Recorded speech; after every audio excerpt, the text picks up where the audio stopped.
Predictive AI, generative AI, then agentic AI. So ये predictive AI में हमने थोड़ी एग्जांपल करके देखी है, जिस तरह कि हम किसी चीज़ को कैसे एआई प्रिडिक्ट करता है, उसकी लर्निंग कैसे करता है, फिर उसकी ट्रेनिंग कैसे होती है, एग्जीक्यूशन और एंड टू एंड सारी चीज़ें हमने थोड़ी अंडरस्टैंड करने की कोशिश की है। अच्छा, जो अब हमारा मेन टॉपिक है, वो जो हम लर्न करना चाह रहे हैं इस कोर्स में से, वो है एजेंटिक एआई। क्यों? क्योंकि ये बहुत बड़ा ट्रेंड है जिसको हमें कैप्चर करना है, और इसके अंदर ही अब सारी जितनी भी एआई की डेवलपमेंट, इन्हांसमेंट या जो भी नई न्यूज़ आ रही हैं, वो सारी एजेंटिक एआई के रिलेटेड हैं। जनरेटिव एआई, एजेंटिक एआई के अंदर ही हैं। लाइक ओपन एआई जितना काम कर रहा है, या ग्रोक, जो एलन मस्क की कंपनी है एआई की, वो भी सारी एजेंटिक एआई या जनरेटिव एआई पे काम कर रही है। और भी जो मेजर बड़ी कंपनीज हैं, वो सारी अपनी इन्वेस्टमेंट जो है, जैसे गूगल बहुत सारी इन्वेस्टमेंट कर रहा है जेमिनाई के अंदर, माइक्रोसॉफ्ट को पायलट में इन्वेस्टमेंट कर रहा है। तो जितनी भी बड़ी कंपनीज हैं, वो जनरेटिव एआई या एजेंटिक एआई के अंदर ही अपनी सारी इन्वेस्टमेंट कर रहे हैं। तो इससे हमें ये समझ में आता है कि जो फ्यूचर का ट्रेंड है ना, वो इस तरफ जाएगा। अच्छा, उसकी बहुत सारी रीजंस हैं। उसमें एक रीजन ये है कि इससे पहले जो एआई को हम शायद इतने अच्छे तरह से यूटिलाइज नहीं कर पाए थे एंड लेवल कंज्यूमर एप्लीकेशंस के अंदर, यानी कमर्शियल एप्लीकेशंस के अंदर एआई का वो इस्तेमाल जो है ना, वो इतना विजिबल नहीं था।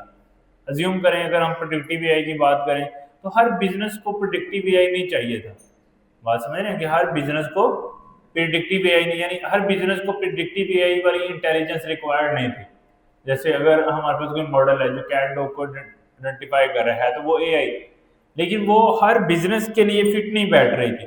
इसी तरह अगर लेट्स सपोज कोई वेपन डिटेक्ट कर रहा है, कोई कैंसर डिटेक्ट कर रहा है, तो वो बहुत स्पेसिफिक नैरो डाउन प्रॉब्लम्स हैं जो स्पेसिफिक जगहों पे इंटेलिजेंस ऐड कर रही थी।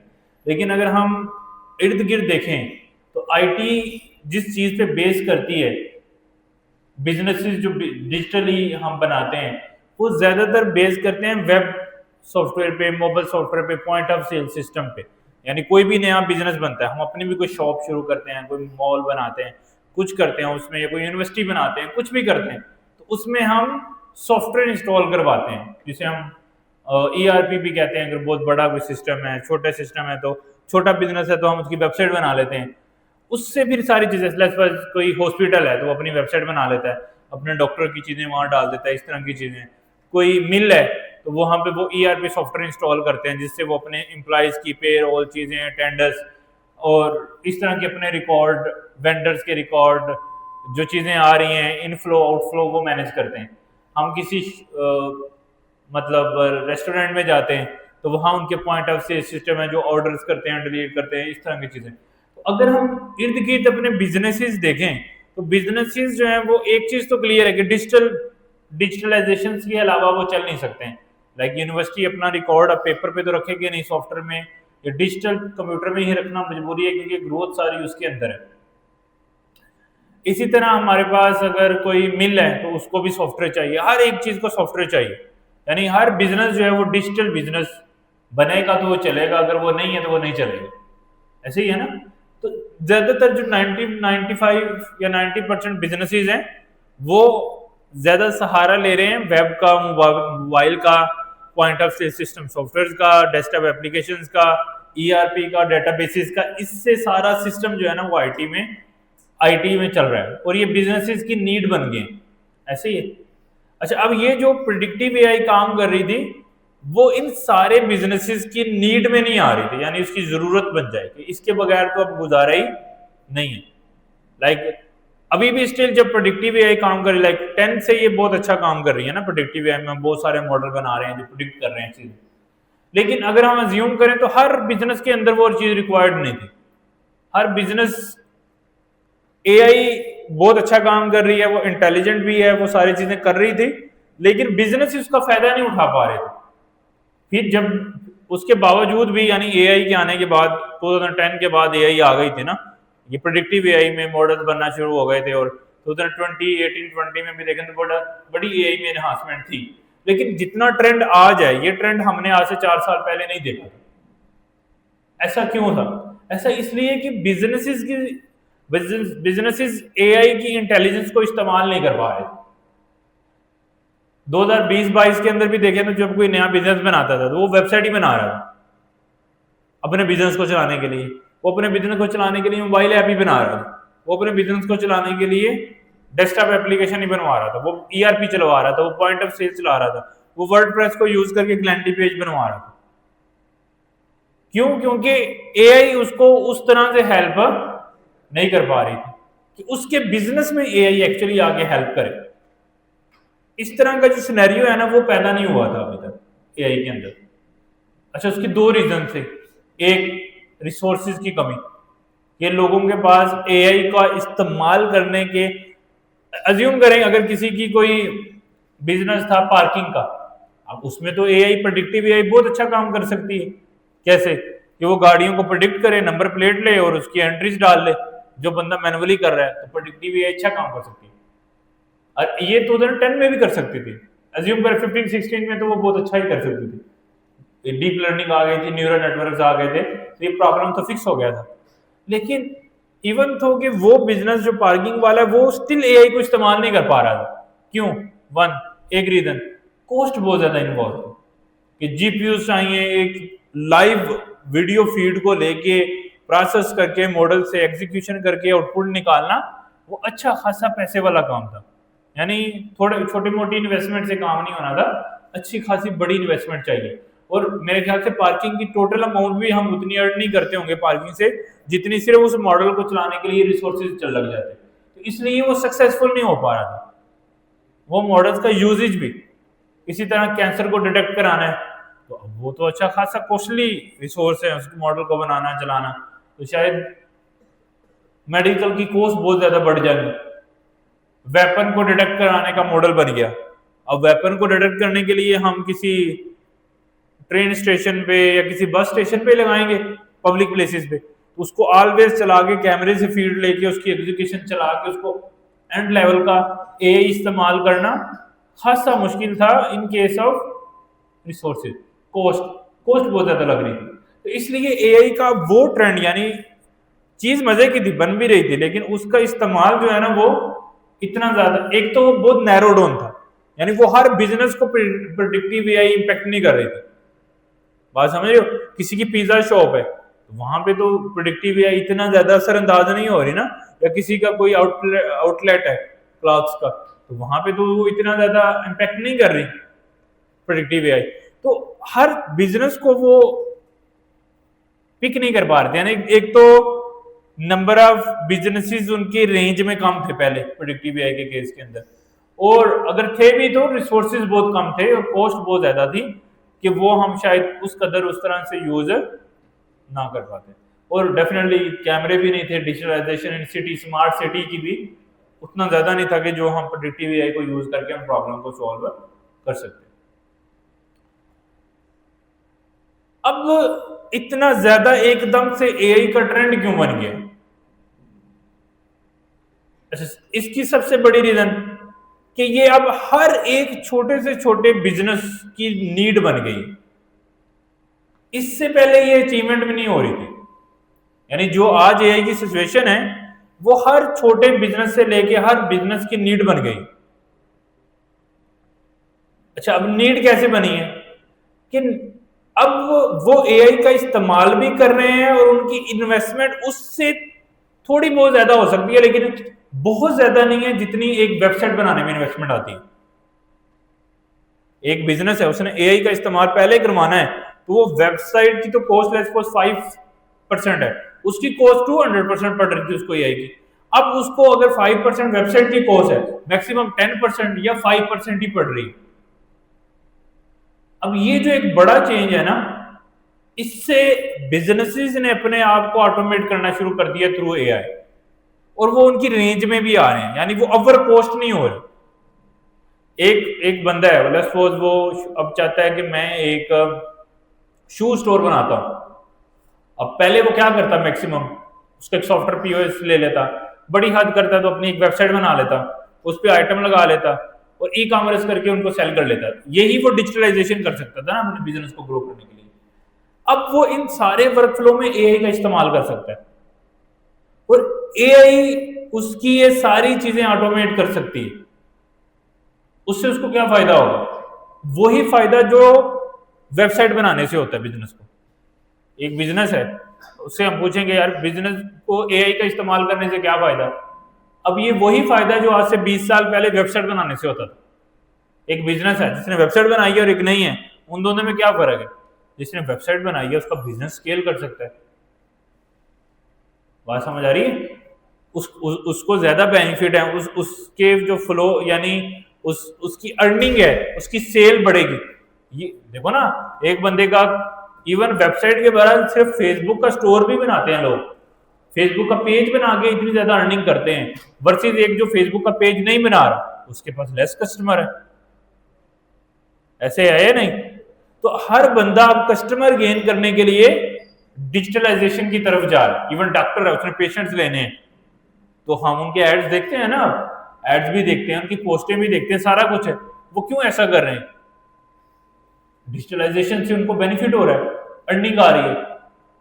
इवन ओला डेक, मरम, इस तरह की जो वेबसाइट्स आ गई हैं, वो डॉक्टर और पेशेंट को आपस में मिला रही हैं, उनको भी बेनिफिट हो रहा है।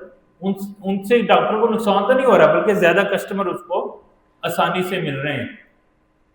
तो एआई का इस्तेमाल से अब भी बिजनेस को वही फायदा है जो बिजनेस को वेबसाइट बनाने और मोबाइल ऐप बनाने और फेसबुक का पेज बनाने से है। अब इसमें तो हमें कोई कन्फ्यूजन नहीं है ना कि वो पेजेस, वेबसाइट, चीजें बनाने से बिजनेस को क्या फायदे हैं। बहुत सारे फायदे हैं। सेम फायदे अब एआई से वो इससे डबल ले सकता है। यानी अगर आज वो वेबसाइट बना के जितना फायदा ले रहा है, एआई का अपने बिजनेस में इस्तेमाल से उस फायदे को 200% कर सकता है। जितने वो वेबसाइट बनाने से, सादा वेबसाइट बनाने से फायदे ले रहा है, उससे वो 50 गुना ज्यादा फायदे ले सकता है अगर वो एआई का इस्तेमाल करे अपने बिजनेस के अंदर।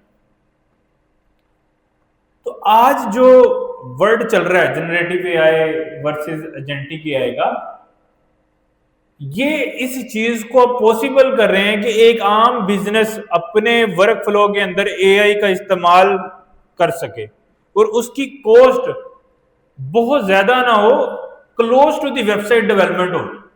जितनी की एक वेबसाइट बनती है उतने की एक एआई बन जाए उसके बिजनेस के लिए। अब ये जो पॉइंट है ना, इससे दुनिया चेंज हो गई है 360 पे। अब लोग कहते हैं यार कि मैं उतने पैसे लगा के वेबसाइट बनवाऊंगा, थोड़े से ज्यादा पैसे लगा के मैं एआई बनवा लूं, तो जो पैसे वेबसाइट बना के मैंने फायदे लेने थे उससे 50 गुना मुझे ज्यादा फायदे मिल रहे हैं, तो मैं एआई क्यों ना बनवाऊं अपने बिजनेस के लिए, मैं सिर्फ वेबसाइट क्यों बनवाऊं? ये माइंडसेट चेंज हो गया। इस वजह से क्या हो रहा है कि हर बिजनेस अपने वर्क फ्लो के अंदर एआई का इस्तेमाल करना चाहता है। जिस तरह वो वेबसाइट बनवाना चाहता था ना, ऐसे अब एआई बनवाना चाहता है। अच्छा, अब बात आती है कि भाई वो एआई बनवाएगा क्या, यानी हम एआई क्या लगा के देंगे, उसके बिजनेस की कौन सी एआई हम बनाएंगे। अच्छा, वो डिपेंड करेगा डिफरेंट सिनेरियोज पे। ऐसा भी हो सकता है कि हम किसी बिजनेस में प्रेडिक्टिव एआई भी लगा के दें, जनरेटिव एआई भी लगा के दें और एजेंटिक एआई भी लगा के दें बेस्ड ऑन डिफरेंट सिनेरियोज। लेकिन प्रेडिक्टिव एआई स्टिल अभी भी लगाना बहुत कॉस्टली है as compare to agentic AI लगा रहे। अच्छा, फ्यूचर में हो सकता है कि प्रेडिक्टिव एआई को लगाना भी मामूली सी कॉस्ट बन जाए, तो फिर लोग उसको भी लगाएंगे बिजनेसेस में। लेकिन चीज टेक्नोलॉजी एग्जिस्ट करती थी, लोग फायदा उस कदर नहीं ले पा रहे थे, लिमिटेड लोग ले पा रहे थे। मे बी एयरपोर्ट्स पे लगे हुए थे एआई के सिस्टम, क्योंकि वो तो एक हाई अर्निंग का सोर्स है। एयरपोर्ट्स, फ्लाइट, चीजें वहां पे शायद लगे हुए थे, जहां से ज्यादा हैवी अर्निंग्स है वहां पे, या कोई बड़े डिपार्टमेंट है जैसे नासा वगैरह चीजें, वो एआई को इस्तेमाल कर रहे थे। लेकिन आम एक कंज्यूमर एंड पे, यानी एक बिजनेस के एंड पे एआई का इस्तेमाल नहीं हो पा रहा था। इसकी एग्जांपल आप देख लें।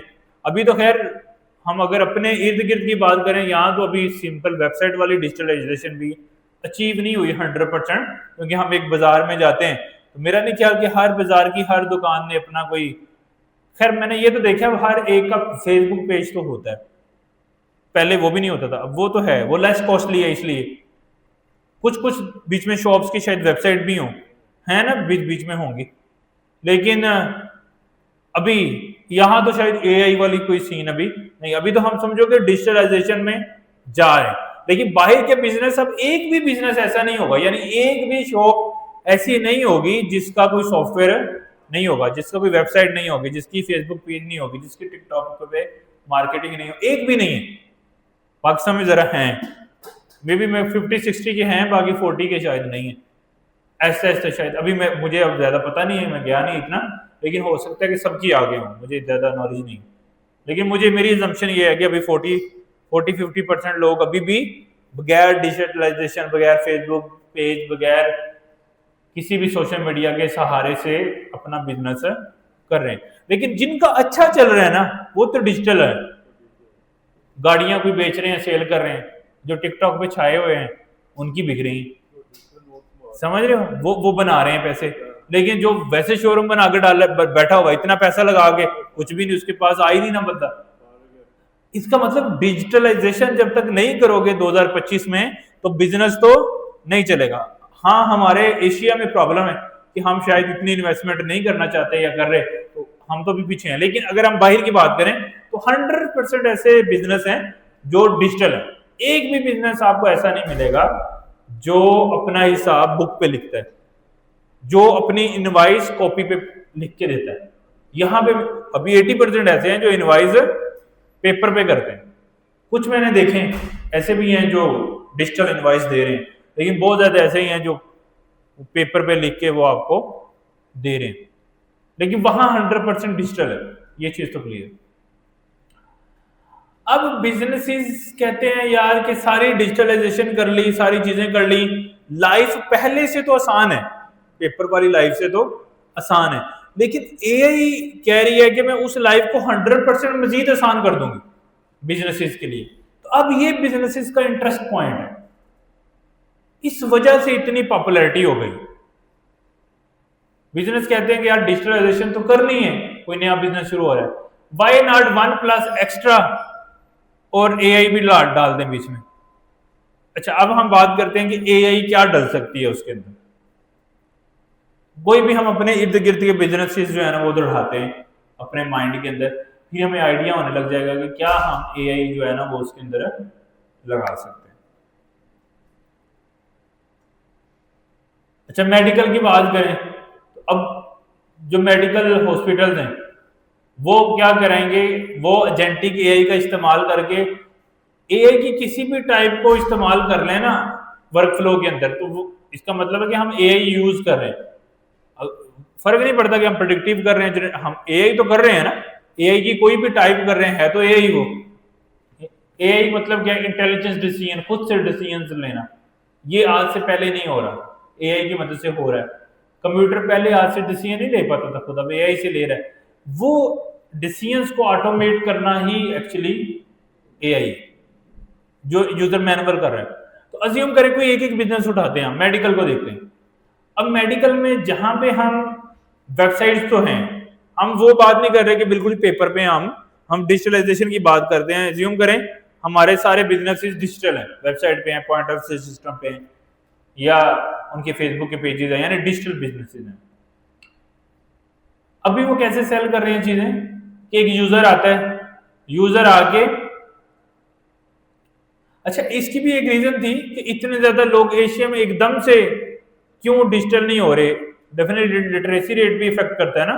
हमारे यहाँ इतने ज्यादा लोग कैपेबल नहीं है, जैसे ज्यादातर जो विलेज में हैं या इर्द गिर्द जो पढ़े लिखे नहीं है इतने, यानी जिनका जो लिटरेसी रेट कम होने की वजह से, तो उनके लिए डिजिटल चीजें यूज करना मुश्किल है। वैसे तो आजकल वैसे एडवांस हो गई है दुनिया, जो नहीं भी पढ़ा लिखा वो भी शायद फेसबुक तो चला पा रहा है। अब मुझे ये नहीं पता कि वो फूड पांडा से ऑर्डर भी कर पा रहा है या नहीं, या वो ई कॉमर्स यूज करके कोई अपने लिए ऑर्डर मंगवा पा रहा है, डिस्पैच कर रहा है या नहीं। मुझे, मेरी एजम्पशन ये है जो अच्छे लिटरेसी रेट वाले लोग हैं वो तो ऑनलाइन ऐसे कर पा रहे हैं, लेकिन जो गांव में है या जो बिल्कुल ही नहीं पढ़े हुए, शायद वो यूट्यूब तो चला पा रहे हैं, टिकटॉक भी चला पा रहे होंगे, शायद उनके लिए ऑर्डर्स करना, डॉक्टर फाइंड करना, इस तरह की चीजें वो भी मुश्किल है। इंग्लिश को पढ़ना, क्योंकि इंग्लिश तो टिकटॉक तो ये ना वो निशानी लगा लेते हैं, तो ये ऐप है, इसको क्लिक कर लिया, वो ऊपर ऊपर जाए जा रहा है। लेकिन डॉक्टर को फाइंड करके अपॉइंटमेंट लेना डिजिटली टोटली, ये हमारे लोगों के लिए मुश्किल है। और बहुत सारे दुनिया में और लोग भी होंगे, एक परसेंटेज ऐसे लोगों की होगी ना जो डिजिटल सॉफ्टवेयर का इस्तेमाल उनके लिए नामुमकिन है, इसीलिए वो डायरेक्ट शॉप पे जाते हैं और वो काम करते हैं। उससे नुकसान क्या होता है? टाइम ज़ाया होता है उनका, चीज़ें होती हैं, उनके रिसोर्सेज ज़्यादा कंज्यूम होते हैं।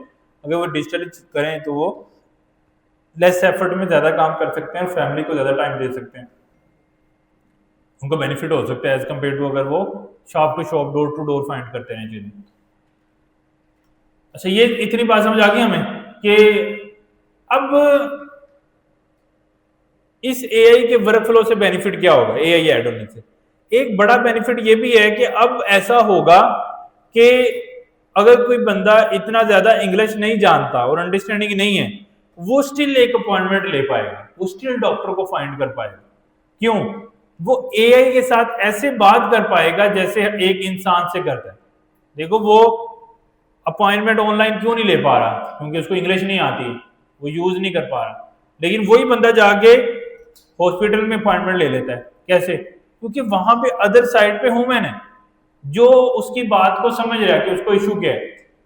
अगर हम कंप्यूटर के अंदर इस मतलब वर्क फ्लो के अंदर एआई डाल दें जो बंदे की बात सुने भी, बंदा उसको कॉल कर ले या बंदा उससे बात करे, उससे चैट करे अपनी लैंग्वेज में, उसकी बात को सुने भी, समझे भी, उसको डॉक्टर भी रिकमेंड करे और उसको उसके लिए अपॉइंटमेंट भी बुक कर दे। ये जो चेंज है ना, ये चेंज, इससे एक तो अगर कम लिटरेसी रेट भी है, फिर भी डिजिटल यूजेस का इस्तेमाल मेरे ख्याल से आसान हो जाएगा उन लोगों के लिए भी जो अभी शायद नहीं कर पा रहे, वो भी जल्दी से अंडरस्टैंड कर पाएंगे चीजें। एक तो ये चीज है जो चेंज आएगा। दूसरा, बिजनेसेस के लिए ये फायदा है कि बिजनेसेस की जो ग्रोथ रेट, जैसे कंज्यूमर बढ़ेंगे यानी यूज करने वाले लोग बढ़ेंगे तो उनकी सेल भी ऑटोमेटिकली बढ़ जाएगी। तो उनके लिए भी बेनिफिट है कि उनका जो वर्क फ्लो है वो मैनुअल से करते, यानी उनके पास लेस लोग फिजिकली आएंगे, ज्यादा लोग डिजिटली यूज करेंगे, तो उनका बिजनेस के ग्रोथ करने के चांसेस जो है वो हाई हो जाएंगे।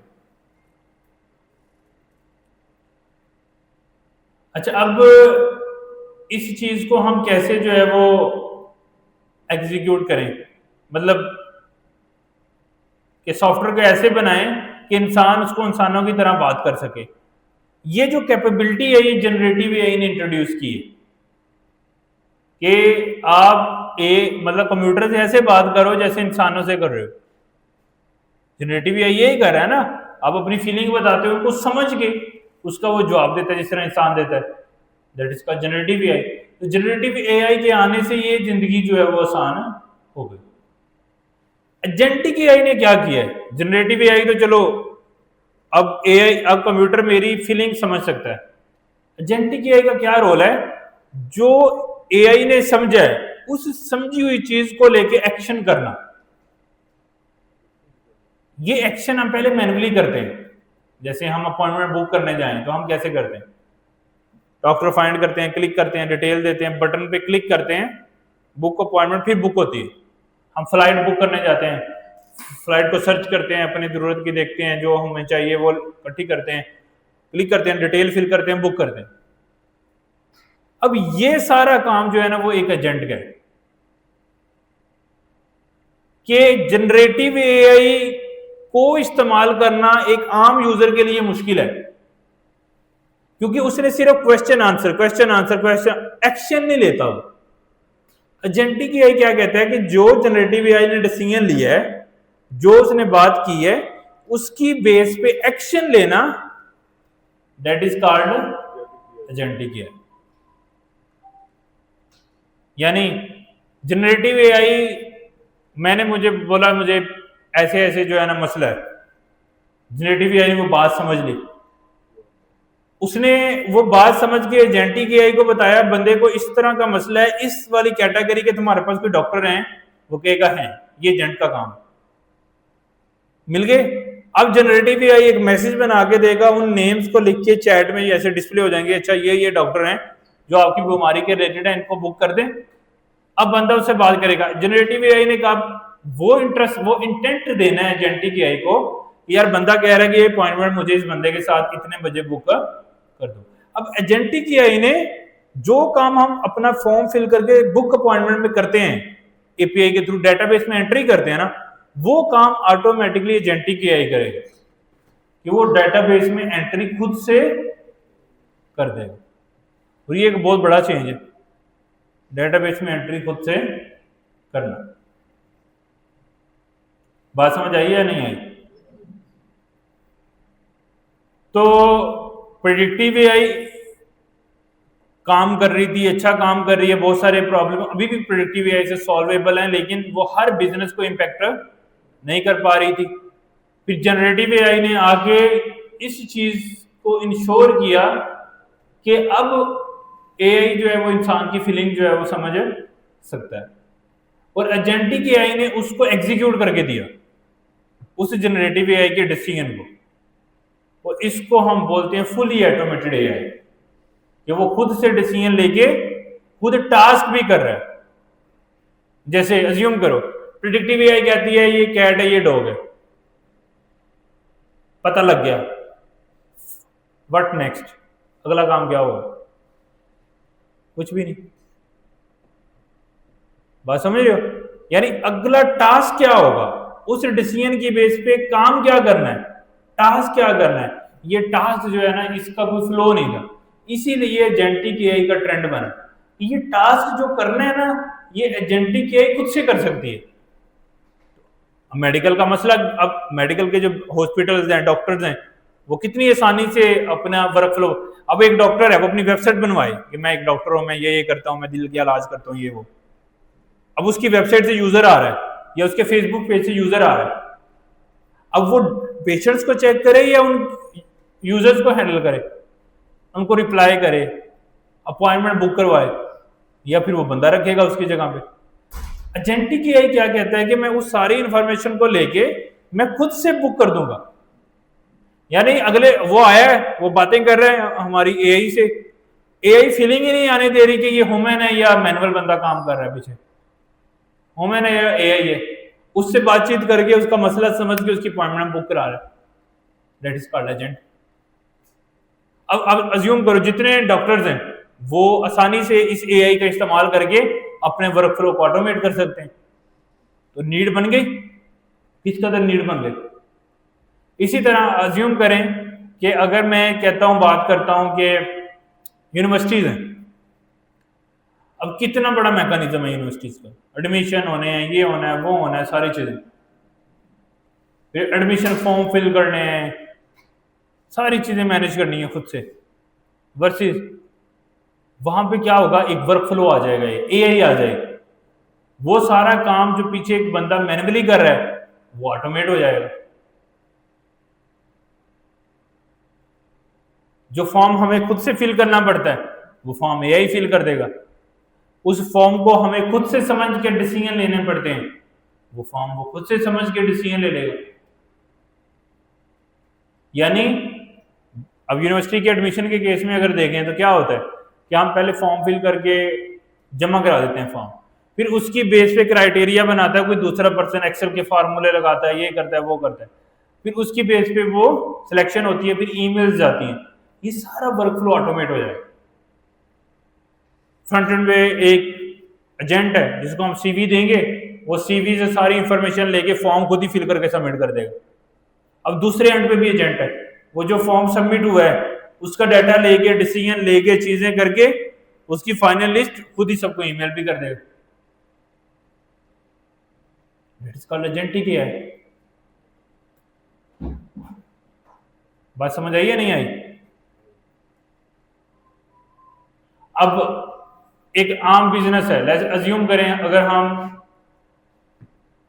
जाते हैं किसी ब्रांड के ऊपर और कोई शॉपिंग करते हैं क्लॉथ्स के रिलेटेड, जब हम सारी चीजें परचेज कर लेते हैं तो फिर हम क्या करते हैं, हम मैन्युअली जाते हैं कैशियर के पास और उससे बिल क्लियर कराते हैं। ये भी फ्यूचर में एआई इसको हैंडल कर सकती है, यहाँ पे एआई लग सकती है। कैसे? मैंने अपनी चीजें फिर चूज कर ली, अब मैं एआई से बात कर रहा हूँ जिस तरह इंसान से करता हूँ जाकर, वो एआई को कह रहा हूँ मैंने ये चीजें ले ली, वो खुद से मेरी चीजों को ऑर्डर क्रिएट कर रहा है, उसका ऑर्डर क्रिएट करके मुझसे पेमेंट ले रहा है, पेमेंट लेके मुझे वो चीजें हैंड ओवर कर रहा है। हम फूड की बात करते हैं, वहां पे भी एआई आ जाएगी। कैसे? कि हमने ऑर्डर जनरेट कराना है, एआई हेल्प करेगी। ऑर्डर को डिस्पैच कराना है, एआई हेल्प करेगी। हर वो चीज जहां पे अब मैनुअली लोग लगे हुए हैं, वहां एआई उन चीजों को ऑटोमेट कर देगी। मिल्स हैं, वहां पे एआई का इस्तेमाल होगा डिफरेंट पर्पस के लिए।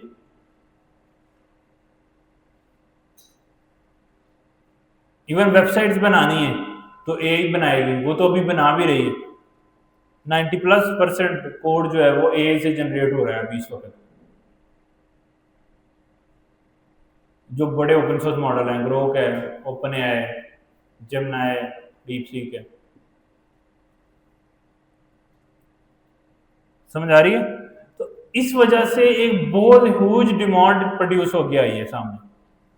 क्यों? क्योंकि अब हर बिजनेस एआई का इस्तेमाल कर सकता है। जिसके पास भी वेबसाइट है वो चाह रहा है कि उस वेबसाइट को मैं इतना ऑटोमेट कर दूं, डिजिटल कर दूं कि मेरा वर्क फ्लो ऑटोमेट हो जाए, एआई आएगी।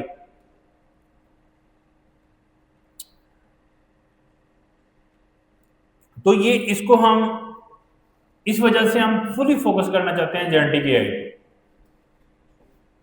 अब ये एक ऐसी फील्ड है, देखो जिस तरह दुनिया में बिलियंस ऑफ वेबसाइट बनी है ना, ऐसे बिलियंस ऑफ एजेंट्स बनेंगे जो हर बिजनेस को ऑटोमेट करेंगे। अब एक ही एजेंट नहीं बन सकता जो दुनिया की हर वेबसाइट को ऑटोमेट कर दे। क्यों? क्योंकि कभी हर बिजनेस की नेचर मुख्तलिफ है, हर बिजनेस को सेपरेट वेबसाइट चाहिए। हर बिजनेस अपनी वेबसाइट बनाता है ना, हर बिजनेस अपनी एआई भी अलग बनाए। इसलिए ये उतनी ही डिमांड होगी जितनी वेबसाइट डेवलपमेंट की थी कभी, जितनी पॉइंट ऑफ सेल सॉफ्टवेयर की थी। बात समझ रहे हो? जितनी स्कूल मैनेजमेंट सॉफ्टवेयर की थी। क्योंकि अब हर सॉफ्टवेयर के अंदर एआई का इस्तेमाल लाजमी है। और वो एआई अभी कौन सी यूज हो रही है, that is called agentic AI. क्यों? लेस कॉस्टली है, इजी टू यूज है, इजी टू बिल्ड है, और इसका इंपैक्ट अच्छा खासा है। अब बंदा कहता है सादा वेबसाइट बनाने के बजाय एजेंटिक वेबसाइट बनवाई जाए, यानी वेबसाइट पे लैंड करूं, सीधा जाऊं तो देखूं एजेंट हो आगे। अब एजेंट है, उससे मैं बातें कर रहा हूं, उससे क्या फायदा होगा? मेरी सेल इंक्रीज होगी। मेरी अब सादा वेबसाइट नहीं, एआई वाली वेबसाइट है। समझ आ रही है? तो इस वजह से जो है ना वो एजेंटिक एआई का काफी ज्यादा जो है वो ट्रेंड बन गया।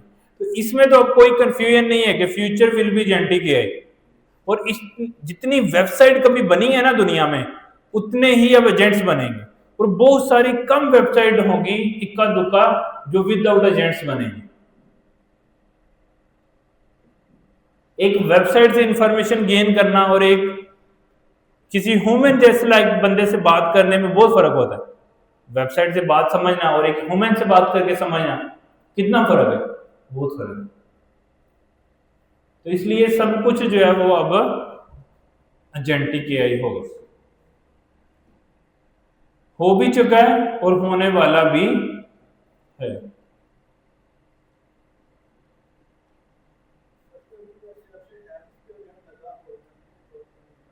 बहुत सारे हैं।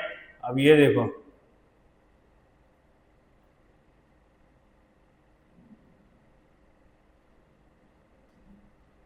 ये एजेंट लिखा हुआ है, मैं इससे बात करूंगा, जिसे उर्दू में चाहे बात कर लो। ये मेरा, ये मैं कोर्स, इवन आप इससे 22 बात भी कर सकते हो। मैं एक न्यू असाइनमेंट बनाना चाहता हूँ जिसमें बच्चे प्रैक्टिस।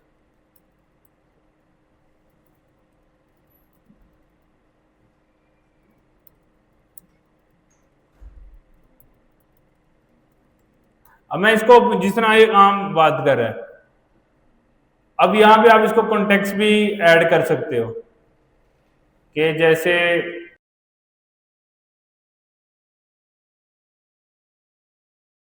ऐसे मैंने इससे बात की, ठीक है, तो असाइनमेंट का नंबर भी बता दें, ये मैंने इसको सेंड कर दिया। अब ये समझ रहा है उसको सारा क्या है। और ये देख असाइनमेंट नंबर 16 उसने बना दी। Dear student, with Firebase integration feature, database integration requirement, technical requirement, bonus point, deadline, make sure points.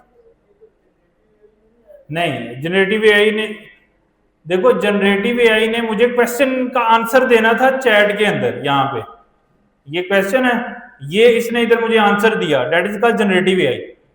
उस डिसीजन की बेस पे आगे फाइल क्रिएट कर दी, that is called agentic AI.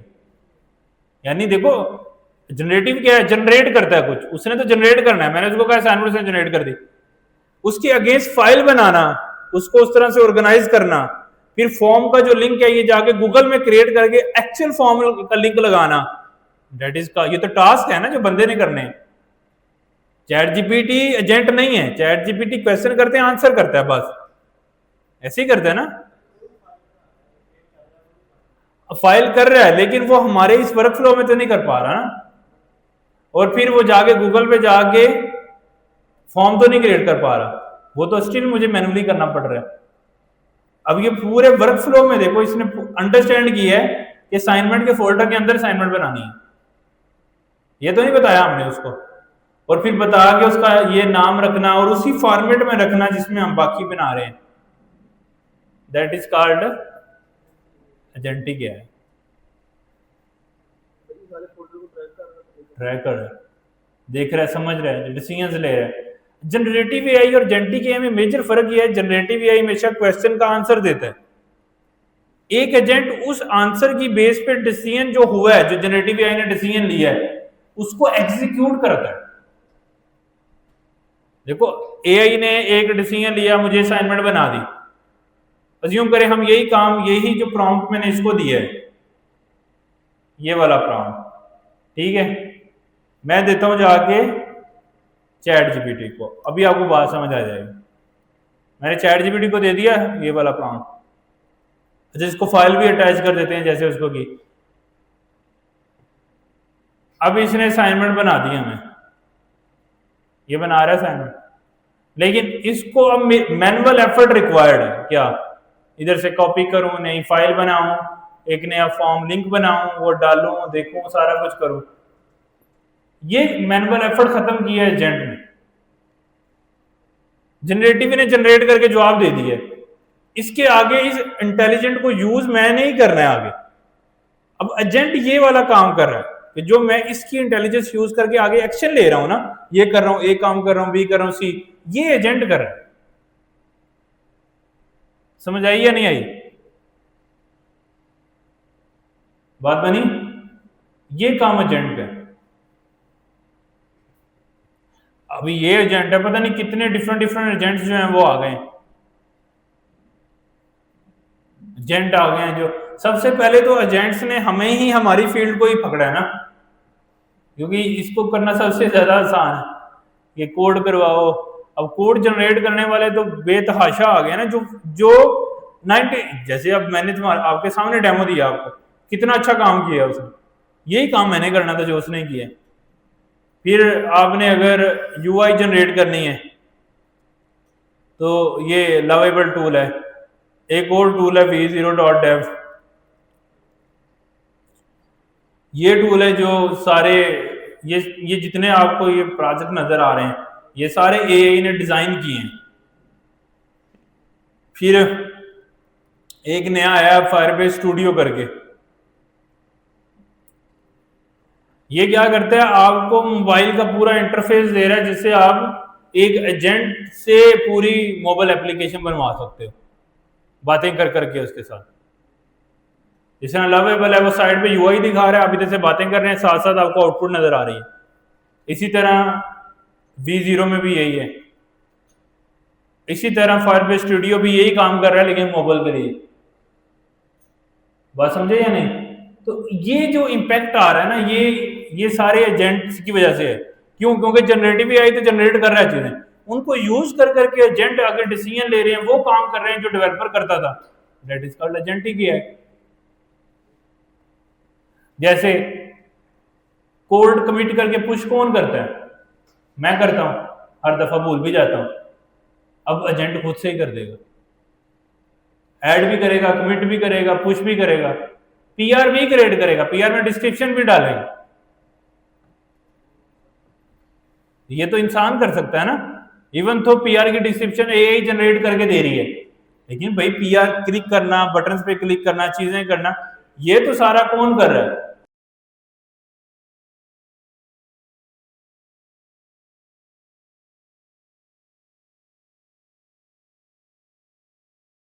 इधर आउटपुट नजर आ रही है, इधर एजेंट से आप बातें कर सकते हो, दैट्स अ रियल इम्पैक्ट जो वो ऐड कर रहे हैं।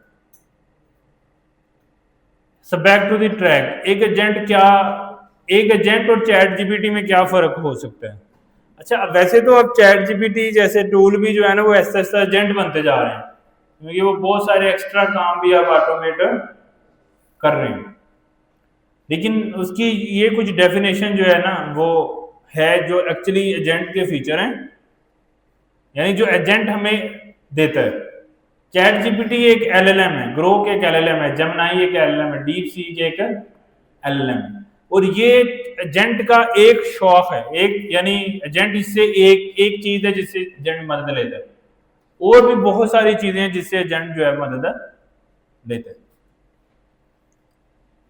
यानी एजेंट डिसीजन तो एलएलएम से कराता है, एजेंट डिस्क्रिप्शन तो एलएलएम से ले रहा है, लेकिन बाकी वर्कफ्लो को ऑटोमेट करने के लिए भी उसके पास बहुत सारे ऐसे ऑप्शंस हैं जो एजेंट जो है अपने तौर पर डिसीजन कर रहे हैं। जैसे एजेंट के अंदर पावर है कि वो मेमोरी का ट्रैक रख सकता है। अच्छा, काफी हद तक चैट जीपीटी भी ये ऑप्शन देता है कि वो उसको, अगर मैं एक दो अपना नाम बता दूं तो उसको पता होता है। अच्छा, एजेंट में भी ये फीचर है कि आप उसकी मेमोरी जो है वो से ट्रैक रख सकते हैं, शॉर्ट टर्म मेमोरी भी और लॉन्ग टर्म मेमोरी भी। इंसान भी क्या है, मेमोरी है उसके पास, उसी की बेस पे वो डिसीजन लेता है, तो एजेंट के पास भी अपनी मेमोरी, अपना दिमाग होता है इन टर्म ऑफ मेमोरी, कि पहले उसने क्या क्या काम किए। फिर मेमोरी के बाद एजेंट के पास एक चीज होती है that is called vector store. ये बड़ा इंपॉर्टेंट है। ये क्या होता है? जो एलएलएम है ना, एलएलएम चैट जीपीटी है, ये एक पब्लिक डाटा सेट पे ट्रेन हुआ है। किस पे ट्रेन हुआ है? पब्लिक डाटा सेट पे ट्रेन हुआ है। लेकिन हम जब ऑटोमेशन चाहते हैं तो हम अपना एडिशनल कॉन्टेक्स्ट भी उसको देना चाहते हैं, यानी ऐसी इंफॉर्मेशन जो पहले से एलएलएम के पास नहीं है। अगर आपने देखा हो जब हमने इसको ऑटोमेट किया था तो हमने यहां से फाइल्स भी अटैच की थी, ऐसे ही है ना, ऐड कॉन्टेक्स्ट, तो अपनी मर्जी से मैं इसको फाइल्स जो है वो दे सकता था, ऐसे ही था ना।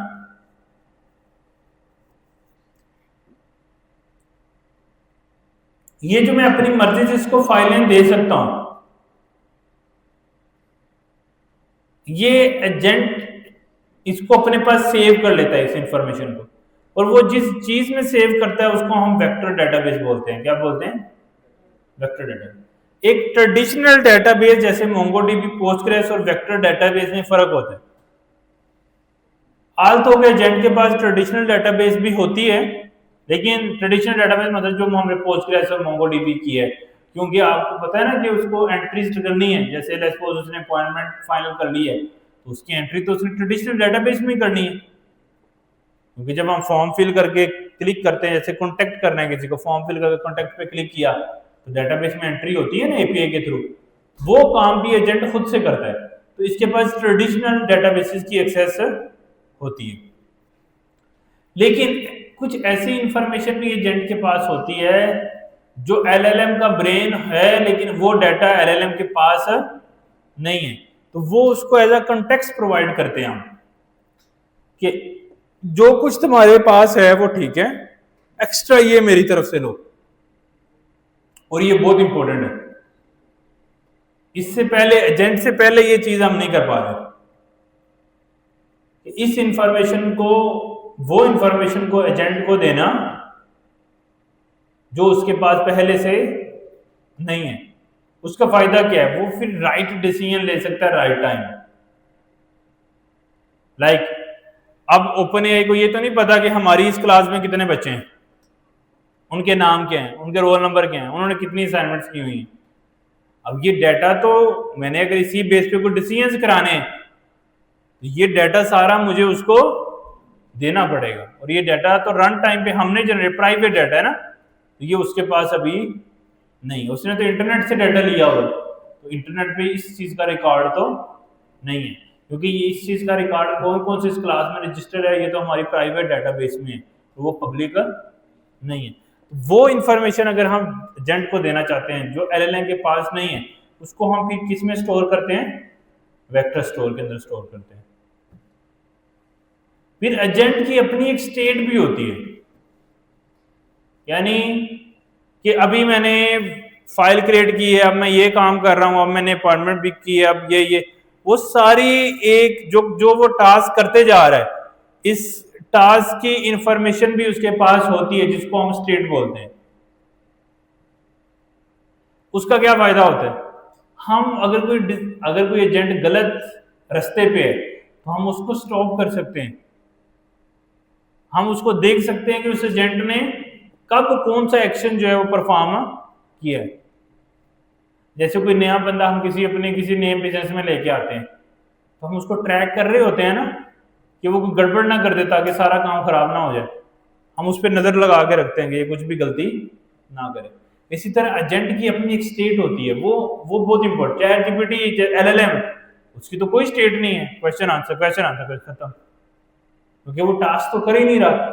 तो एजेंट जो कि टास्क कर रहा है उसकी स्टेट भी मेंटेन होती है। फिर एजेंट जो है उसके पास एक बहुत पावरफुल चीज है जिसको हम एमसीपी प्रोटोकॉल, यानी एमसीपी भी बोलते हैं, मॉडल कॉन्टेक्स्ट प्रोटोकॉल, या उसको हम टूल्स भी बोलते हैं। उसका मतलब क्या है? हम एजेंट को पावर देते हैं इन टर्म ऑफ टूल्स, यानी जो वो टास्क परफॉर्म करने की मैं बात कर रहा हूं ना, वो होता है थ्रू टूल्स। अब इतने कम कॉस्ट के अंदर इतनी जल्दी ये काम अचीव करना के पीछे जो मेन रीजन है वो टूल्स हैं। वो कैसे? हम एपीआई में एपीआई बनाते हैं, हम फंक्शंस लिखते हैं, वो फंक्शंस क्या करते हैं? डेटाबेस में एंट्रीज करते हैं। ऐसे ही है ना, डाटा इनपुट लेके डेटाबेस को कॉल कर देते हैं। तो एजेंट भी जो हमारे टास्क परफॉर्म करता है ना, वो थ्रू टूल्स करता है। तो एक टूल बना हुआ है जो अपॉइंटमेंट बुक करेगा और इंफॉर्मेशन कहां से लेगा? यानी यूजर से जो बातें चीतें हो रही हैं, जो भी हम बातें कर रहे हैं, उससे एलएलएम हमें डाटा निकाल के देगा उस कॉन्टेक्स्ट से, और वो डाटा हम टूल को दे देंगे, और टूल जब कॉल होगा तो ये पाइथन का फंक्शन है, और जब ये कॉल होगा तो वो डेटाबेस में एंट्री कर देगा। अदरवाइज ये फंक्शन जो है फास्ट एपीआई वाला एपीआई या फंक्शन, ये हम कॉल करते थे किसी बटन पे क्लिक होने पे, और ये काम वो ऑटोमेटिक कर रहा है। इसी तरह स्ट्रीमिंग, जिसमें चैट जीपीटी तो हर स्ट्रीमिंग का फीचर देता है कि आप बात करते हैं तो उसको डाटा वो स्ट्रीम हो गया आ रहा होता है, तो ये भी एक स्ट्रीम हो गया डाटा जो है वो करते हैं। फिर एजेंट जो है ना वो डीप रिसर्च कर सकते हैं इंसान की तरह, यानी कोई प्रॉब्लम है तो हम उसको समझा सकते हैं कि तुमने इंटरनेट से भी सर्च करनी है, रिसर्च करनी, जिस तरह इंसान रिसर्च करते हैं। फिर एजेंट को हम नॉलेज बेस दे सकते हैं, यानी जो वेक्टर स्टोर में हम डाटा देते हैं उधर से वेक्टर स्टोर से डाटा निकाल के हम एजेंट को नॉलेज दे सकते हैं। फिर हम उसकी डाटा की पाइपलाइन बनाते हैं, यानी जो डाटा हमारे पास एडिशनल डाटा जो हमने वेक्टर स्टोर में स्टोर करना है उसकी हम पाइपलाइन भी बना सकते हैं थ्रू एजेंट। फिर एजेंट के पास ट्रेडिशनल डेटाबेसेस होती हैं, एजेंट के पास ट्रेसिंग का फीचर होता है, एजेंट के पास सेफ्टी का फीचर होता है। ये सारे फीचर और प्रॉम्प्ट इंजीनियरिंग होती है, ये सारे फीचर मिलाएं तो एक एजेंट बन जाता है।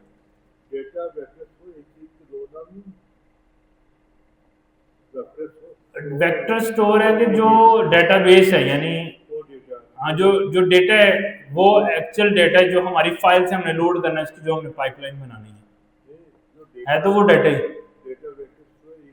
एक ही चीज है।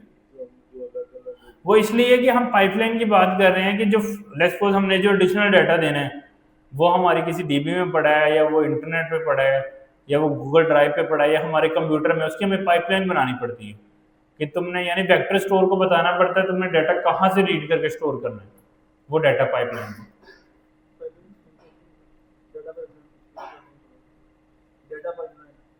उसी की बात कर रहा हूँ ना, वो पाइपलाइन हम बनाते हैं ना कि तुमने डाटा कहाँ से रीड करना है, किसी सोशल मीडिया से रीड करना है, या तुमने लोकल में कोई फाइल है उसको रीड करना है, उसको रीड करता है, उसको प्रोसेस करता है, फिर वेक्टर स्टोर में डाटा स्टोर होता है, एडिशनल डाटा जो हम देना चाह रहे हैं एज अ कॉन्टेक्स्ट, उसको डाटा पाइपलाइन। स्ट्रीमिंग तो जैसे ये जो जब हम चैट करते हैं तो एक एक टेक्स्ट आ रहा होता है ना, ऐसे ये जो ये एक एक वर्ड आ रहा है ना, दैट इज का स्ट्रीमिंग।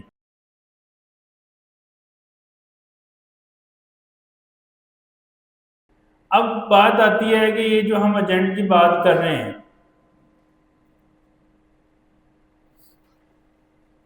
अब ऐसा ऐसा चैट जीपीटी भी एजेंट के ऑलमोस्ट सारे फीचर देने लग गए हैं, मेमोरी भी, चीजें भी। तो अगर यही एजेंट बना देगा तो हम क्या करेंगे? अच्छा, ऐसे हो नहीं सकता, उसकी रीजन है, रीजन ये है कि हर बिजनेस का जो एजेंट है वो मुख्तलिफ बनेगा। ऐसे एज्यूम करें जैसे हर बिजनेस की वेबसाइट बनती है ना, ऐसे हर बिजनेस के लिए नीड है उसका एजेंट। जैसे हर बिजनेस की वेबसाइट होती है, अभी इसी तरह हर बिजनेस का एक एजेंट होगा, एजेंट बनेगा हर बिजनेस का। इस वजह से एजेंट की जो नीड है, अब ऐसे तो नहीं हो सकता कि सारी दुनिया की वेबसाइट गूगल ही बनाए, नहीं होता ना। क्यों? क्योंकि बड़ी कंपनीज के पास करने को बड़े काम होते हैं, वो छोटी किसी शॉप है उसका तो नहीं एजेंट बनाने बैठेंगे। अगर वो वेबसाइट बना के दे भी रहे हैं तो किसी बड़ी फर्म को ही बना के देंगे ना। तो इसलिए हमें डेवलपर्स की ही जरूरत पड़ेगी, जिस तरह वेबसाइट बनाने के लिए पड़ती थी, ऐसे एजेंट्स बनाने के लिए पड़ेगी। और अभी सिर्फ ऐसे ही डेवलपर काम आएंगे जिनको जेट्स बनाने आते हैं। क्यों? वेबसाइट तो अब एआई बनाएगा, डिजाइन भी एआई बनाएगा, कोड भी एआई करेगा, हमने तो क्या बनाना है? एजेंट बनाना है। तो इसलिए एआई के अंदर इस वक्त दुनिया का, इस वक्त ये टेक्नोलॉजी दुनिया की नंबर 1 ट्रेंड है कि किसी तरह हर बंदा चाह रहा है कि उसकी जो है वर्क फ्लो एजेंट बने। अब अज्यूम करें वीडियो प्लेयर है, अब हम लोकल यूज करते हैं डोप प्रीमियर वगैरह, उसको यूज करके वीडियो एडिट करना कितना मुश्किल है। अगर आपको एजेंट मिले, उसमें मुश्किल क्या होता है? मुश्किल यही होता है ना, चीज़ों से ड्रैग एंड ड्रॉप मैनेज करना कि कहाँ पे क्या चीज़ लगानी है, चीज़ों को बैकग्राउंड कोई रिमूव करना किसी पिक्चर का, टूल का नहीं पता होता, इतने सारे उसमें ऑप्शंस होते हैं। अगर मैं अपनी वीडियो अपलोड करूं, एजेंट को दूं, और साथ में एक तरफ मेरे पास एजेंट हो, मैं उसे बोल रहा हूं यार यहाँ से इस सीन के पीछे ये बैकग्राउंड खत्म कर दो, इधर मुझे वॉल्यूम ये चाहिए, इधर मुझे ये वाला म्यूजिक चाहिए, वो खुद ही इंटरनेट से म्यूजिक डाउनलोड कर रहा है, खुद ही बैकग्राउंड से म्यूजिक रिमूव कर रहा है, खुद ही मैं कह रहा हूँ उसको यहाँ से कर दो, ये वाली चीज कट कर दो, ये ऐड कर दो, और बार बार मैं सुन रहा हूँ, जैसे जैसे मुझे मजा आ रहा है मैं एडिट कर जा रहा हूँ। हर बंदा एडिट कर लेगा ऐसे, उससे यूजेज बढ़ेगा सॉफ्टवेयर का। अब अडोब प्रीमियर को यूज करने के लिए भी अब पूरा कोर्स करना पड़ता है, और फ्यूचर में ऐसा वीडियो एडिटर आ जाएगा जिसको आप जबानी जबानी बातें कर रहे हो बस, वो खुद ही सारे काम कर रहा है। That is called agentic workflow.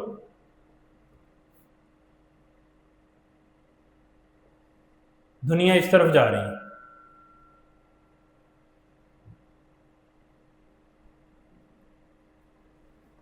Software Photoshop use करना कितना मुश्किल है, अब उसका एजेंट बन जाएगा। एक तरफ आपको फोटो नजर आ रही है, एक तरफ आप बातें कर रहे हो उससे, और साथ साथ फोटो पे इम्पैक्ट भी नजर आ रहा है।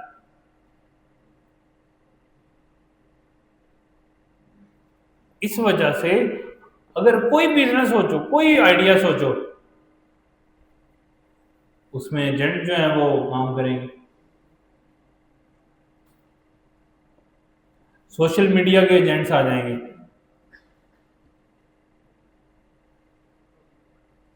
क्या ख्याल है?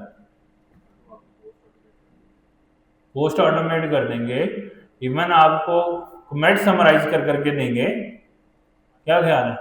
कोई आप कमेंट लिखना चाह रहे हो, वो खुद लिखने की जरूरत नहीं है। किसी बंदे को आपने फाइंड करके ऐड करना है, आप उसको उसके बारे में बताओ, खुद ही सर्च करेगा, खुद ही ऐड करेगा।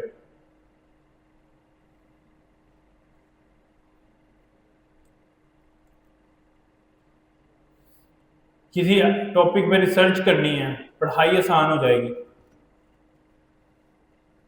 वो एजेंट आपको उनकी हेल्प करेगा चीजों में।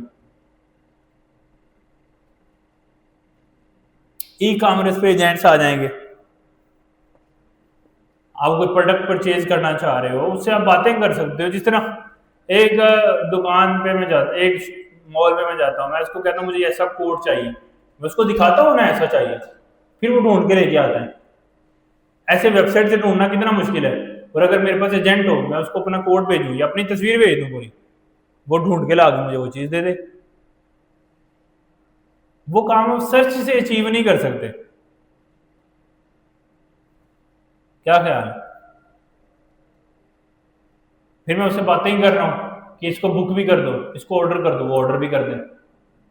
दैट इज कॉल्ड एजेंटिक है, दैट इज कॉल्ड एजेंट। ये दुनिया इस तरफ जा रही है। ये मैं आपको कोई मतलब ऐसी चीजें नहीं बता रहा कि ये 10 साल बाद होनी है। ये ऐसी चीजें हैं जो आज हो रही हैं। वेबसाइट के वीडियो एडिटर ऐसे बन रहे हैं, बन गए हैं, जो जिससे बातें करो और वीडियो एडिट हो रही है। वो इमेजेस देखो ऐसे हो रही हैं। फिर ऑन बोर्डिंग एजेंट्स बन गए हैं, फॉर्म फिल नहीं करना। हर चीज जो है ना वो बन गई है इस वक्त, और बन रही है बहुत स्पीड से।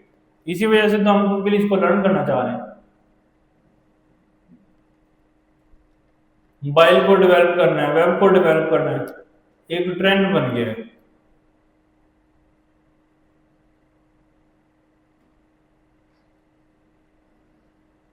बात समझ आ रही है? इस चीज को जो है ना वो स्टडी करना बहुत जरूरी है। तो एजेंट क्या होता है या एजेंटिक एआई क्या होती है, इसमें तो किसी को कंफ्यूजन नहीं है ना? नहीं है ना? अब अगला टॉपिक हमने जो डिस्कस करना है कि एजेंट बनाया कैसे जाए, क्योंकि अब मेन काम तो एजेंट बनाना है ना। जब हम कह रहे हैं कि हर बंदा वेबसाइट ही बनाएगा एजेंट वाली, तो फिर मेन काम तो एजेंट बनाना है। एजेंट कैसे बनेगा? एजेंट बनाने के लिए बहुत सारे पाइथन में डिफरेंट टूल्स मार्केट में आ रहे हैं, फ्रेमवर्क्स मार्केट में आ रहे हैं। जिस तरह वेबसाइट बनाने के लिए कितने तरीके हैं, हजारों तरीके हैं जिससे वेबसाइट बनती है, बहुत सारे टूल्स हैं, चीजें हैं। इसी तरह एजेंट बनाने के लिए भी बहुत सारे कंपटीटर आए हैं और आ रहे हैं। इससे हमें यह भी अंदाजा होता है कि कौन कौन सा बड़ा प्लेयर इस रेस में कूद रहा है कि मैंने एजेंट बनाने वाला फ्रेमवर्क बनाना है और मैं कामयाब हूं उसमें। क्यों? क्योंकि अगर एजेंटिक एआई की इतनी डिमांड है तो उसके फ्रेमवर्क की कितनी डिमांड होगी जिससे वो एजेंट बनते हैं। तो इस रेस में हर बड़ी कंपनी कूद रही है। जिस तरह इस रेस में सबसे पहले लैंग्राफ कूदा था, LangGraph. Balance agent control with agency, gain control with land to design agent that reliable handle complex task. इसने वर्ड कंट्रोल यूज किया है। सबसे पहले ये लैंग्राफ था, इसने हमें 110% कंट्रोल दिया हुआ है एजेंट का हमारे हाथ में। यानी हम अपनी मर्जी से फुली कस्टमाइज एजेंट बनाते हैं। लेकिन इसका नुकसान क्या है, टाइम ज़्यादा लगता है, मुश्किल ज़्यादा है, इसको पढ़ना मुश्किल है। लेकिन सबसे ज़्यादा फीचर इस वक्त तक भी LangGraph के पास एजेंट्स बनाने में, लेकिन ये सबसे मुश्किल है पढ़ने में। फिर इसी का ही तोड़ निकाला क्रियो एआई ने। The leading multi agent platform, ये भी एजेंट बनाने वाला प्लेटफॉर्म है, लेकिन इसमें कंट्रोल जो है वो कंट्रोल नाम की कोई चीज नहीं है, फुली ऑटोमेटेड है, बहुत जल्दी, यानी 3-4 लाइनों से एजेंट बन जाता है। लेकिन एक रियल प्रॉब्लम को सॉल्व करने के लिए हमें थोड़े से कंट्रोल एज अ डेवलपर चाहिए। फिर आया ऑटोजेन, LangGraph, क्रियो एआई, फिर ऑटोजेन। If a framework for building AI agents and applications, ये भी ट्रेंड पे रहा, ये इसको माइक्रोसॉफ्ट ऑन करता है। अच्छा, फिर आया open AI SDK, agent SDK, open AI agent SDK. और अभी रिसेंटली गूगल ने भी लॉन्च किया है, गूगल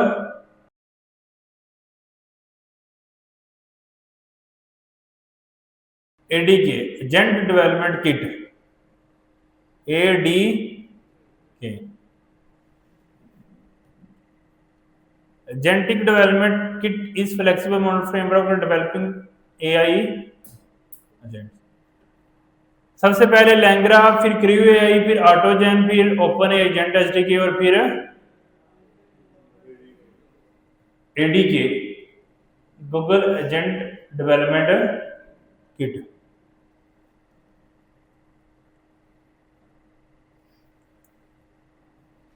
अच्छा, अब इतने सारे ये सब एजेंट बनाते हैं, यानी LangGraph से भी एजेंट बना सकते हैं, क्रियो एआई से भी एजेंट बना सकते हैं, ऑटोजेन से, ओपन एआई एजेंट से, और एडीके से भी एजेंट बन सकते हैं। और मैंने इसको सीक्वेंस वाइज इसलिए खोला, आपको पता लग जाए कि पहले कौन सा है, दूसरे नंबर पे तीसरे। LangGraph फुली कंट्रोल देता है 100%, क्रियो एआई 0% कंट्रोल देता है, ऑटोजेन, ओपन एआई एजेंट और एडीके इनमें ऑलमोस्ट बैलेंस है, यानी ये कंट्रोल भी देते हैं और फास्ट भी हैं, जल्दी भी काम होता है। लाइक 50-60% कंट्रोल देते हैं, 30-40% ऑटोमेशन है। लेकिन क्रियो एआई में तो 100% ही ऑटोमेशन है, और LangGraph में 100% कंट्रोल है, वो ऑटोमेटेड चीज़ें कम देते हैं। वैसे उन्होंने फंक्शनल एपीआई लॉन्च की है, जिस तरह केरास जो है टेंसरफ्लो में सिक्वेंशियल एपीआई देता है जो सिंपल कर देता है प्रोसेस को, ऐसे LangGraph में भी LangGraph फंक्शंस करके यानी उसने लॉन्च की है, लेकिन स्टिल जो है वो मोर डेवलपर ओरिएंटेड फ्रेमवर्क है। अच्छा, अब डिसीजन ये लेना है कि हम क्या पढ़ें, एजेंट बनाने का कौन सा तरीका पढ़ें।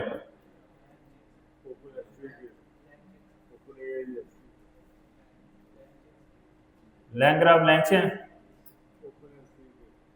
उसकी रीजन क्या है?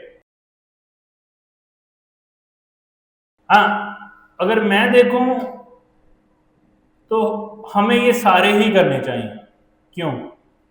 इन सब में अगर ये सब एजेंट ही बनाते हैं, और एजेंट की डेफिनेशन अगर हमने पढ़ ली है, इसका मतलब है इस सारे फ्रेमवर्क में ऑलमोस्ट यही सेम फीचर होंगे। सिंटैक्स का क्या होगा, फर्क होगा।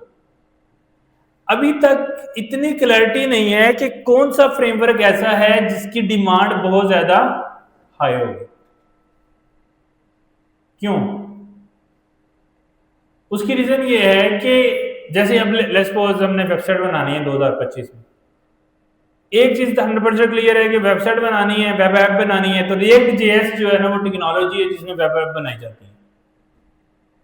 अब इसमें कंफ्यूजन नहीं है, लेकिन अगर 2025 में 2015 में जाएं तो उसमें बहुत सारे टूल्स थे, उसमें बहुत कंफ्यूजन थी कि किस में बनानी है। अभी आप एजेंट को भी बोलो मुझे वेबसाइट बनानी है, वो रिएक्ट का कोड करना शुरू कर देता है। क्यों? क्लैरिटी आ गई है कि ये वाला फ्रेमवर्क है जिसके अंदर वेबसाइट की डेवलपमेंट होनी है, क्योंकि ये सबसे नंबर 1 पे, कंफ्यूजन नहीं है। अभी एजेंट का कौन सा फ्रेमवर्क कामयाब होगा, एजेंट का कौन सा फ्रेमवर्क स्टेबल चलेगा, या एजेंट का कौन सा फ्रेमवर्क है जिसमें सबसे ज्यादा डिमांड आएगी, अभी मार्केट को पता नहीं है। और इसकी जो सेल है, यानी सेल की मुराद ये है कि जब क्लाइंट आता है हमारे पास, वो कहता है एजेंट बनाना है। अभी 90% ऐसे क्लाइंट हैं वो कहते हैं जो सा मर्जी यूज कर लो, एजेंट बनाओ। क्यों? क्योंकि उनको भी अभी उतना नॉलेज नहीं। लेकिन ऐसा ऐसा जब उनको भी नॉलेज हो जाएगा तो फिर क्या होगा, फिर नाम आने शुरू हो जाएंगे। जिस तरह अभी क्या है, अभी लोग सिर्फ ये नहीं कहते वेबसाइट बना दो, अभी कहते हैं वर्डप्रेस में बना दो, फ्रेमवर्क में बना दो, रिएक्ट में बना दो, ऐसे कहते हैं ना, टेक्नोलॉजी का नाम लेते हैं वेबसाइट बनाने के लिए। फ्यूचर में जब कहेंगे ना एजेंट बना दो, फिर साथ में टेक्नोलॉजी का नाम भी लेंगे, पर हमें नहीं पता कि कौन सी टेक्नोलॉजी का नाम लेंगे। हो सकता है 20% लोग लैंग्राफ का लें, हो सकता है 20% फ्लूएआई का लें। इसलिए मुझे ये लगता है कि हमें एजेंट की जो बेस प्रिंसिपल्स है ना वो सीखने चाहिए। जैसे प्रोग्रामिंग के बेस प्रिंसिपल, फॉर लूप सीखना चाहिए। अब जिस भी लैंग्वेज में चले जाएं, फॉर लूप की डेफिनेशन तो सेम है, फंक्शन की डेफिनेशन तो सेम है। तो हमें एक एजेंट के जो टूल्स होते हैं ना, जो चीजें उसकी शाखाएं हैं, वो सीखनी चाहिए ताकि हम इंडिपेंडेंट टू फ्रेमवर्क हों। हम क्या हों? इंडिपेंडेंट टू फ्रेमवर्क हों। समझाइए या नहीं आई? किए सब पे किए, सब सिमिलर है, सब में मेमोरी का फीचर है, सब में टूल्स का फीचर है, सब में स्टेट का फीचर है, सब में स्ट्रीमिंग का फीचर है, हर एक में सारे फीचर्स हैं। अच्छा, किसी में थोड़े ज्यादा हैं, किसी में थोड़े कम है। हर बंदा रेस में लगा हुआ है ना कि उसका फ्रेमवर्क कामयाब हो। अब गूगल बड़ी कंपनी है, ओपन एआई बड़ी कंपनी है, माइक्रोसॉफ्ट बड़ी कंपनी है, फिर क्रियो एआई भी अब ब्राजील से बड़ी कंपनी थी, अब वो यूएस में जा रहे हैं। तो लैंग्राफ भी एक बड़ी कंपनी ओन करती है।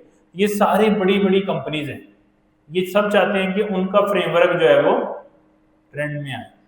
लेकिन हमें क्या करना है, हमें एजेंट को समझना है, एजेंट के टूल्स को समझना है, और अपने आप को फ्रेमवर्क से इंडिपेंडेंट रखना है, और सारे फ्रेमवर्क को एक दफा इस्तेमाल करके। अच्छी चीज ये है कि सारे फ्रेमवर्क पाइथन सपोर्ट करते हैं, तो कोड तो पाइथन का ही है, लैंग्वेज तो सेम है, सिर्फ उनके सिंटैक्स ही बदलेंगे। तो हमें सब पे थोड़ी थोड़ी हेलो हाय करनी चाहिए ताकि हम इंडिपेंडेंट टू फ्रेमवर्क हो। हमारे लिए फ्रेमवर्क एजेंट के ऐसे ही हो जैसे बूटस्ट्रैप के फ्रेमवर्क है, हर रोज नया आ जाता है। मतलब सीएसएस के फ्रेमवर्क हर रोज नए नहीं आ जाते, कभी बूटस्ट्रैप, कभी टेलमेंट, कभी कुछ, कभी मटेरियल यूआई, कभी कोई। हमारे लिए ऐसे होने चाहिए क्या? लेकिन अगर इंसान को पैडिंग, मार्जिन, इन चीजों की समझ है तो उसके लिए सीएसएस के फ्रेमवर्क मैटर नहीं करते। इसीलिए आपको अगर एजेंट काम कैसे करते हैं, उसका वर्क फ्लो क्या है, उसमें कौन कौन से फीचर्स हैं, ये समझ में आ रहे हैं, तो ये मैटर नहीं करता कि आप क्या काम कर रहे हैं। समझ आई या नहीं आई? तो इस चीज को हमें जो है वो फोकस करना है। तो अब हम क्या करेंगे, हम अभी जो सबसे ज्यादा ट्रेंड पे है वो ओपन एआई एजेंट एचडी की है, क्योंकि चैट जीपीटी की वजह से दुनिया में एआई की जो ओपन एआई सबसे बड़ी कंपनी है, तो अब उनकी तरफ ज्यादा सबसे पहले उससे शुरू करते हैं ताकि हमारा, हम इसके अंदर भी हमने ज्यादा फोकस अपने एजेंट के फीचर्स पे करना है, ताकि जब हम लैंग्राफ सीखें, क्यूए सीखें, गूगल सीखें तो हमें इशू ना हो। एक चीज समझे, हमें सभी सीखने हैं ताकि किसी में भी डिमांड आए तो हम करने के कैपेबल है। उससे फायदा यह भी होगा, आप खुद भी डिसीजन ले सकते हो कि कौन सा ज्यादा बेहतर चल रहा है। सही है? तो हम पहले ओपन एजेंट एसडीके से शुरू करेंगे, इसके ये सारे फीचर्स एक दफा हैंड्स ऑन करेंगे, फिर हम जाएंगे लैंग्राफ पे, फिर हम क्रियो एआई पढ़ लेंगे, फिर ऑटोजन और फिर गूगल को। ठीक हो गया, ताकि उससे सारी हमें अंडरस्टैंडिंग भी बिल्ड हो जाए कि एजेंट कैसे बिल्ड हो रहे हैं। All set. तो अब हमारा जो नेक्स्ट टास्क है वो हमने ये जो है ओपन एआई को चलाना है, हेलो वर्ल्ड करना है एजेंट का, फिर उसके एक एक फीचर को हमने स्टडी करना शुरू करना है। कौन से फीचर्स को, वो मैंने यहाँ पे लिखे हैं, इन फीचर्स को हमने स्टडी करना। समझ आई बात? ये मामला था। तो आगे शुरू करें। वो मैं इसकी तरतीब चेंज कर दूंगा। नहीं, हमने क्या किया हुआ है, अगर हम जाएं पाइथन की एआई थ्योरी पढ़ी, fast AP database model development. अब हम इसको मैं ऑर्गेनाइज कर देता हूं। हम पहले एलएलएम और प्रॉम्प्ट इंजीनियरिंग से शुरू कर लेते हैं कल। ये बेसिक्स ही हैं कि प्रॉम्प्ट इंजीनियरिंग कैसे चलती है चीजें। नहीं नहीं, मिक्सअप हुआ नहीं, मैं वही बता रहा हूँ। देखो पाइथन भी हमने पढ़ी है, इसमें यूवी से किया हुआ है। नया बना लेंगे, नया बना लेंगे।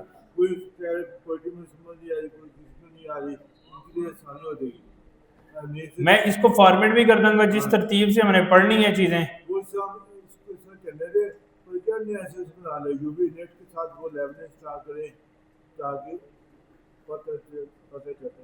ठीक है, ठीक है, बाकी इसको आप कुछ करते रहे तो मसला नहीं। सही है। ये मेरे कहना मतलब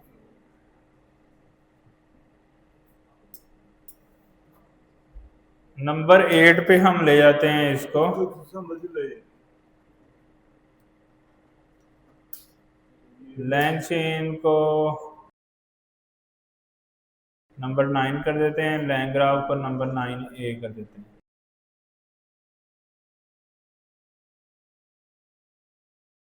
नंबर 10 ग्रीव है, फिर डिप्लॉयमेंट और बाकी चीज़ें इसमें हम बाकी डालेंगे। हम जो गूगल एडीके है और ऑटोजन वगैरह भी इसमें डाल लेंगे ताकि आइडिया हो जाए। लेकिन ये जो है कुछ फ्लो हमारा,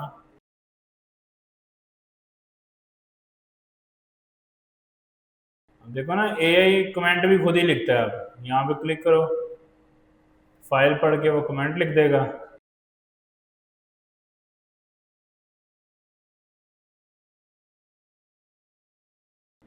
पूरा उसने कमेंट लिख दिया। सिंक करेंगे तो पुश हो जाएगा।